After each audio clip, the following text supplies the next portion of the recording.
Assalamualaikum warahmatullahi wabarakatuh. Perkenalkan, nama saya Manurayala akan menjelaskan tentang model-model perubahan. Nah, di sini yang pertama ada model adekar. Nah, adekar ini adalah suatu model pengelolaan perubahan yang dikembangkan oleh Prosci, sebuah perusahaan konsultan manajemen. Nah, adekar itu sendiri adalah singkatan dari awareness, desire, knowledge, ability, dan reinforcement. Nah, yang dimana mereka tuh adalah 5 elemen kunci dalam memahami dan mengelola perubahan organisasi. Yang pertama ada awareness atau bisa disebut dengan kesadaran. Nah, di sini awareness itu lebih ke pemahaman individu terhadap alasan dan kebutuhan perubahan. Yang kedua ada desire atau keinginan. Nah, motivasi individu untuk menerima dan mendukung perubahan. Jadi apabila ada di dalam suatu organisasi itu ada perubahan, maka adekar ini desire atau keinginan untuk berubah itu harus ada di setiap diri seseorang itu supaya perubahan itu berjalan dengan lancar. Kemudian ada knowledge, pengetahuan. Nah, pengetahuan tentang cara melakukan perubahan yang dimana tentunya perubahan itu memiliki beberapa cara atau step ya untuk menuju tujuan dari perubahan tersebut. Yang selanjutnya ada ability atau kemampuan. Nah, kemampuan atau keterampilan dan kapabilitas yang diperlukan untuk menerapkan perubahan itu sendiri. Jadi ability ini untuk melengkapi implementasi yang akan kita lakukan nanti gitu. Jadi, nah, yang reinforcement yang terakhir itu ada penguatan. Nah, reinforcement ini merupakan langkah-langkah untuk memastikan perubahan diadopsi secara berkelanjutan. Nah, model adekar ini membantu organisasi dan pemimpin untuk memahami dan mengelola perubahan dengan fokus pada perubahan individu saja. Yang selanjutnya ada model roadmap atau kepemimpinan perubahan. Nah, selanjutnya ada model roadmap. Nah, model roadmap ini kepemimpinan perubahan adalah suatu panduan yang membantu pemimpin dalam mengelola proses perubahan di organisasi gitu. Model ini juga melibatkan langkah-langkah konkret yang dimana harus diambil untuk memastikan perubahan itu berjalan dengan sukses gitu. Kemudian ada beberapa elemen khusus dalam sebuah roadmap kepemimpinan perubahan, yaitu melibatkan penetapan visi dan sasaran, analisis dampak, komunikasi efektif, keterlibatan karyawan, pengembangan keterampilan dan kemampuan, manajemen resistensi, pemantauan, dan evaluasi.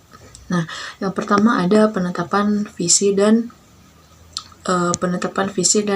sasaran. Nah,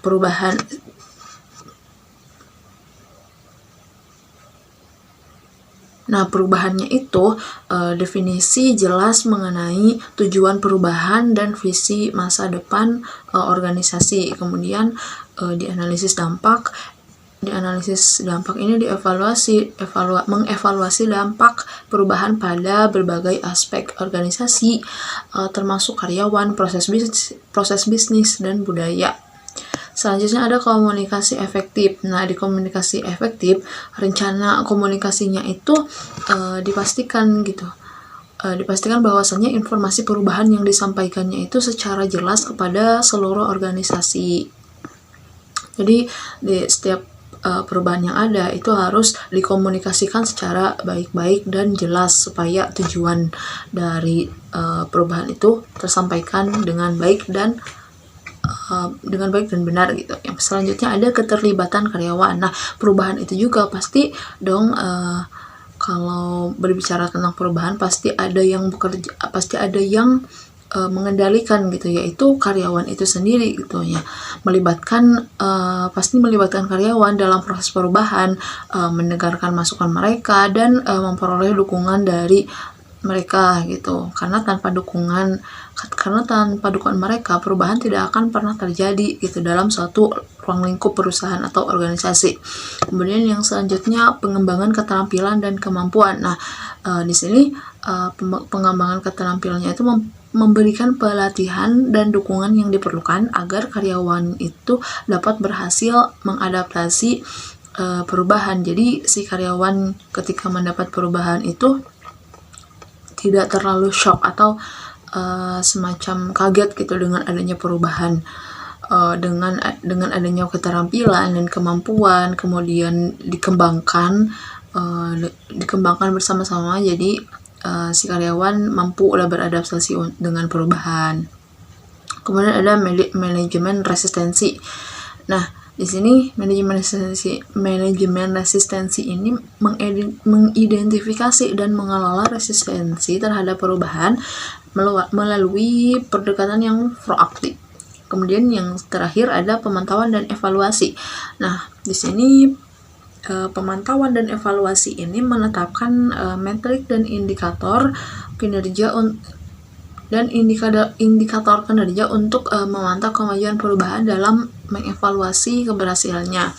Kemudian model roadmap kepemimpinan perubahan ini juga membantu pemimpin untuk memiliki pandangan yang terorganisir dan terukur terhadap seluruh proses perubahan, membimbing mereka melalui tahap-tahap yang diperlukan untuk mencapai tujuan yang diinginkan. Kemudian selanjutnya ada kepemimpinan perubahan. Sini kepemimpinan perubahan dalam organisasi ini melibatkan upaya pemimpin untuk mengarahkan, membimbing dan mengelola proses perubahan agar mencapai tujuan yang diinginkan. Nah, berikut ada beberapa aspek dari kepemimpinan perubahan. Aspek utama yang pertama ada visi dan penetapan tujuan. Nah, pemimpin perubahan itu harus memiliki visi yang jelas tentang arah perubahan yang akan dilakukan dan menetapkan tujuan yang spesifik untuk mencapai visi tersebut. Nah, kemudian yang kedua ada komunikasi efektif. Kepemimpinan perubahan memerlukan kemampuan komunikasi yang baik untuk menjelaskan alasan di balik perubahan yang akan dilakukan, memberikan arah dan membangun dukungan gitu. Yang ketiga ada keterlibatan dan partisipasi. Nah, poin ketiga ini melibatkan karyawan dalam proses perubahan, dapat meningkatkan tingkat dukungan dan mengurangi resistensi gitu. Kepemimpinan perubahan perlu mendorong partisipasi aktif.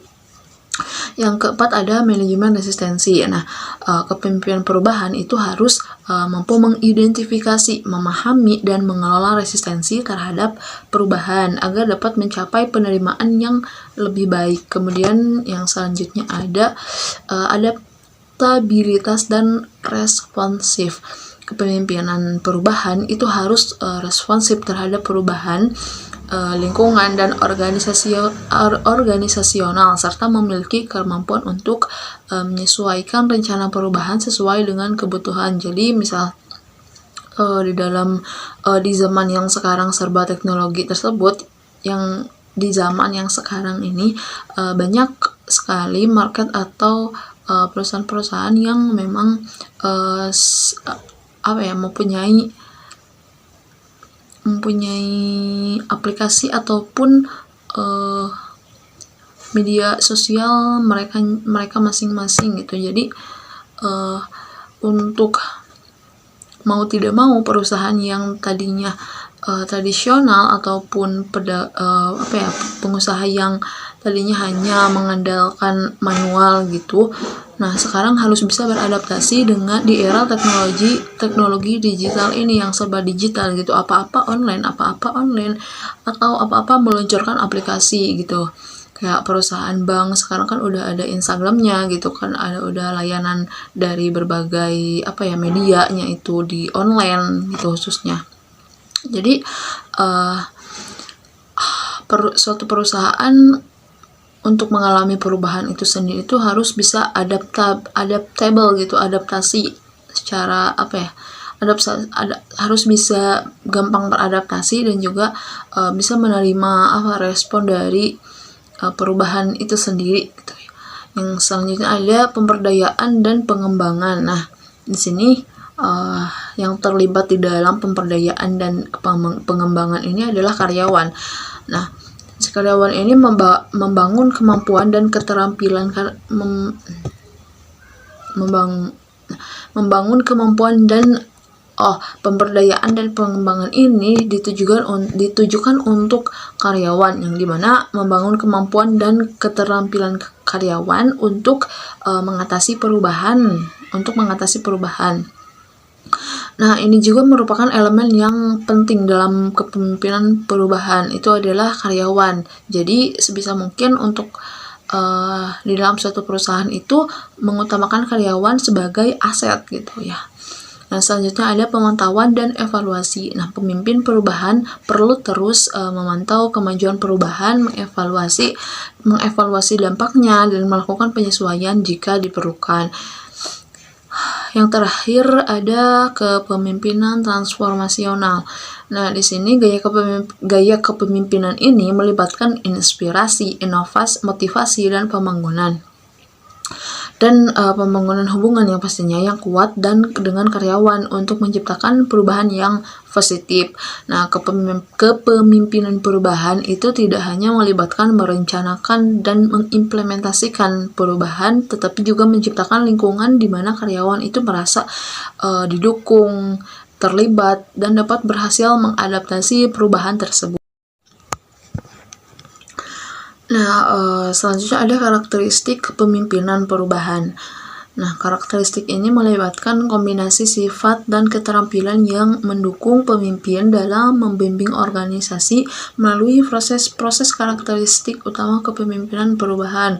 Nah, di sini ada beberapa sifat atau elemen-elemen yang harus ada di dalam karakteristik pemimpin. Yang pertama, mempunyai visi yang jelas, komunikator yang efektif, keterbukaan terhadap umpan balik, pemimpin yang adaptable, kemudian empati dan pemahaman, kemudian pemimpin partisipatif, manajemen asistensi, kepemimpinan transformasional, pemantauan dan evaluasi, kemudian yang terakhir ada komitmen dan ketekunan. Sebenarnya untuk karakteristik kepemimpinan itu masih ada sangkut pautnya dengan model-model yang sudah dijelaskan tadi, yang dimana elemen-elemennya itu hampir mirip, yaitu ada pada visi yang jelas gitu, komunikasi yang efektif, kemudian juga adaptasi gitu. Jadi antara pemimpin, antara karakteristik dan juga pengimplementasian perubahan itu ada hubungan yang memang harus dilakukan gitu. Nah, kombinasi karakteristik ini membantu pemimpin dalam memimpin dengan efektif selama perubahan itu berlangsung. Kemudian menciptakan lingkungan di mana karyawan merasa didukung dan termotivasi untuk beradaptasi dengan perubahan. Jadi dalam perubahan tersebut karakteristik pemimpin juga yang paling utama. Nah, selanjutnya ada perbedaan manajer dan pemimpin gitu. Perbedaan antara manajer dan pemimpin ini mencakup beberapa aspek dalam hal peran, fokus, dan gaya kepemimpinan. Berikut ada beberapa perbedaan kunci yang dimana saya akan sebutkan beberapa saja, yaitu di fokus utama. Manajer itu fokus utama manajer adalah pada tugas dan proses. Mereka bertanggung jawab untuk memastikan pekerjaannya itu selesai sesuai dengan rencana dan standar. Kemudian pemimpin itu fokus utamanya memimpin. Fokus utama pemimpin adalah pada orang dan visi. Mereka menginspirasi, membimbing, dan membentuk arah jangka panjang untuk mencapai tujuan bersama. Kemudian pada pendekatannya terhadap tugas, seorang manajer itu mengelola dan mengontrol tugas sehari-hari, memastikan efisiensi operasional dan kepatuhan terhadap prosedur. Nah, sedangkan pemimpin itu mengarahkan dan memberikan inspirasi, kemudian membantu individu untuk mencapai potensi terbaik mereka dan meraih visi bersama. Kemudian dari segi orientasi waktu, itu manajer biasanya terfokus pada tugas harian, pengaturan, prioritas, dan pemenuhan target waktu. Nah, sedangkan pemimpin itu mempertimbangkan pandangan jangka panjang, mengidentifikasi peluang, dan memandu organisasi ke arah yang lebih strategis. Selanjutnya ada tahap implementasi DABDA. Nah, tahap ini merujuk pada model atau konsep yang dikenal sebagai DABDA yang merupakan singkatan dari tahap-tahap emosi yang umumnya dialami seseorang ketika berhadapan dengan perubahan dalam hidupnya gitu, ataupun perubahan di dalam suatu organisasi atau perusahaan. Nah, DABDA itu sendiri adalah singkatan yang dimana ada denial atau penolakan, ada anger atau marah, ada bargaining atau tawar-menawar, ada depression atau depresi, kemudian ada acceptance atau penerimaan gitu.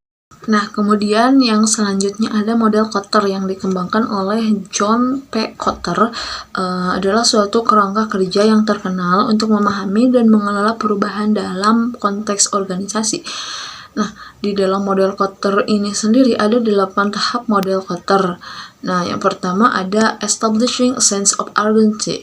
Itu membangun rasa mendesak gitu. Jadi membuat kesadaran di antara anggota organisasi tentang kebutuhan mendesak untuk perubahan.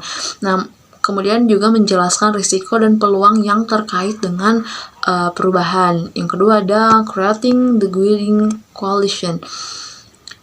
Membuat koalisi pemimpin. Nah, bagian ini membentuk kelompok pemimpin yang kuat dan berpengaruh, itu yang mendukung dan memimpin perubahan. Koalisi ini membawa berbagai perspektif dan keterampilan. Yang ketiga ada developing a vision strategy gitu, atau mengembangkan visi dan strategi. Nah, menyusun visi yang jelas untuk perubahan dan merancang strategi untuk mencapainya. Visi ini harus menginspirasi dan memberikan arah yang jelas gitu, sebagaimana yang sudah dijelaskan dari sebelum-sebelumnya bahwasanya perubahan itu harus mempunyai visi dan tujuan yang jelas gitu. Yang keempat ada communicating the vision atau menyampaikan visi. Nah, setelah mempunyai arah dan tujuan yang jelas, kemudian dikomunikasikan visi tersebut dan strategi secara efektif kepada seluruh organisasi, menyampaikan pesan dengan jelas dan memotivasi karyawan untuk mendukung perubahan. Kemudian yang kelima ada empowering broad-based action gitu, atau mengaktifkan aksi secara luas gitu, memberikan wewenang kepada individu di seluruh organisasi untuk mengambil tindakan yang mendukung visi perubahan. Kemudian juga mendorong inisiatif dan kreativitas karyawan ataupun perusahaan gitu di dalam perubahan tersebut. Yang keenam ada generating short-term wins atau menciptakan kemenangan pendek. Nah, di sini merancang dan meraih kemenangan kecil atau pencapaian cepat yang dapat membangun momentum positif, meningkatkan keyakinan dalam kemampuan perubahan. Kemudian yang ketujuh ada consolidating gains and producing more change, atau konsolidasi keberhasilan dan melakukan perubahan lebih lanjut. Jadi di sini menguatkan keberhasilan yang dicapai, dan terus mendorong perubahan gitu. Jadi setelah mencapai perubahan satu, kemudian mengadakan lagi perubahan selanjutnya gitu, mendorong perubahan yang selanjutnya akan dilakukan. Kemudian juga mengidentifikasi dan mengatasi hambatan yang mungkin muncul gitu di dalam proses tersebut. Yang terakhir ada ensuring new approaches in the culture. Nah, atau mengakar pendekatan baru dalam budaya. Nah, membuat perubahan menjadi bagian dari budaya organisasi yang baru gitu, menyusun sistem, kemudian struktur dan nilai-nilai yang mendukung perubahan dalam waktu jangka panjang. Perlu diketahui bahwasanya model Kotter ini menekankan pentingnya mengatasi tantangan perubahan organisasi melalui pendekatan bertahap yang terkoordinasi dan komprehensif. Jadi sambil perubahan itu berjalan, kita juga harus memikirkan tantangan perubahan organisasinya itu melalui pendekatan yang 8 elemen ini gitu. Baik, mungkin ini yang bisa saya sampaikan. Sebelumnya mohon maaf apabila ada kekurangan ataupun kesalahan yang disengaja ataupun yang tidak disengaja. Wabillahi taufiq wa hidayah, wallahu muwaffiq ila aqwamit thoriq. Wassalamualaikum warahmatullahi wabarakatuh.